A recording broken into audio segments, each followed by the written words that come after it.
And now, live from Laurel, Maryland, USA, it's snack time. Back in the fifth grade at Jackson Road Elementary School in the early 1980s, a young nerd, for one moment, sold out. And people, it almost cost that nerd his very life.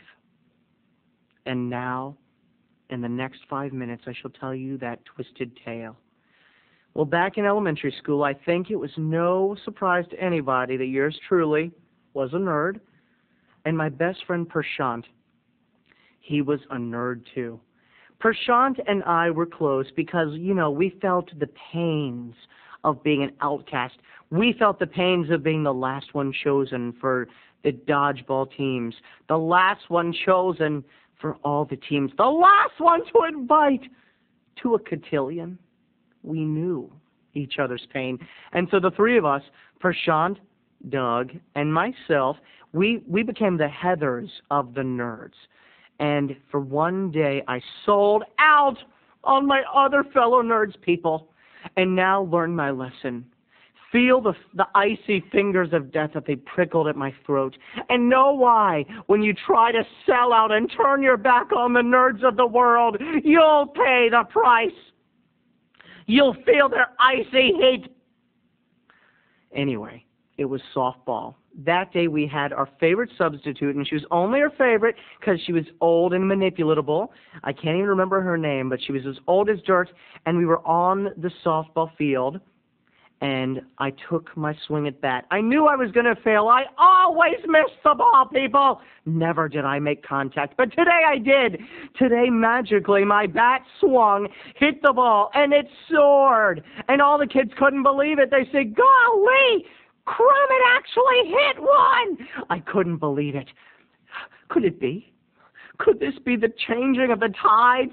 The turning of the tides, the changing of the guard? Could this be the day that Snackboy felt what it was to feel accepted? What it was to be with the beautiful people? To go and play spin the bottle and kiss in the closet?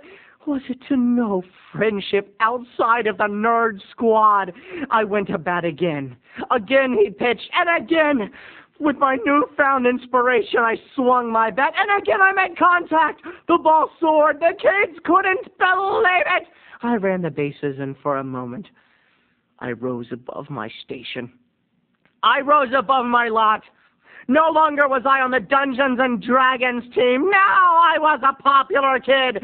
I could see myself going to parties. Wake me up before you go. I was going to dance with them. I would frost my hair. I would buy Michael Jackson's Thriller. I would feel popularity. And then it was Prashant's turn. He had something to live up to. One of three nerds he had to watch as his other nerd friend made good. Now all eyes watched to see if nerd number 2 could fit these newfound shoes.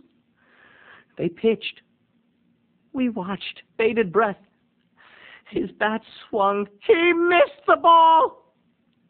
I felt guilty, yet good. I hate to admit it, but I felt good, and I went, and they couldn't believe it. All the popular eyes, all the blue eyes turned on me.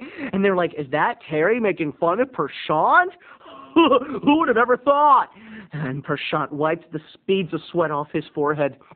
And again, he took the base, and he swung, and again he missed, and this time I had to live up. This is my chance, people. You have to understand I had reasons. You have to forgive me. I went, is that all you can do, Prashant?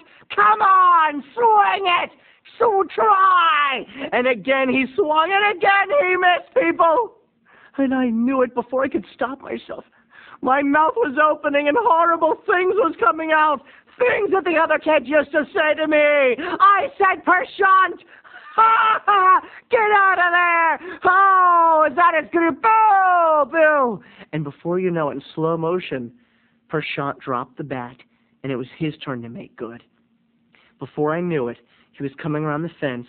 He was rattling the fence, and I could feel his breath on my neck as I turned and realized that if I did not run, my ass was going to be kicked. kicks, people. Prashant meant business. His eyes, they had the look of a madman. It was very Poe-ish, Edgar Allan Poe-ish. I could feel his heart beating, and I knew he was playing no games. I only thanked God that he had dropped his bat. I ran across the field. I finally got so scared I couldn't run no more. I threw myself on the grass, and I tried to block him. I said, I'm sorry, Prashant. I'm sorry, Prashant. I'm sorry. And before you knew it, Prashant had thrown himself on me, and his beady fingers clutched around my throat, and he was strangling me, people.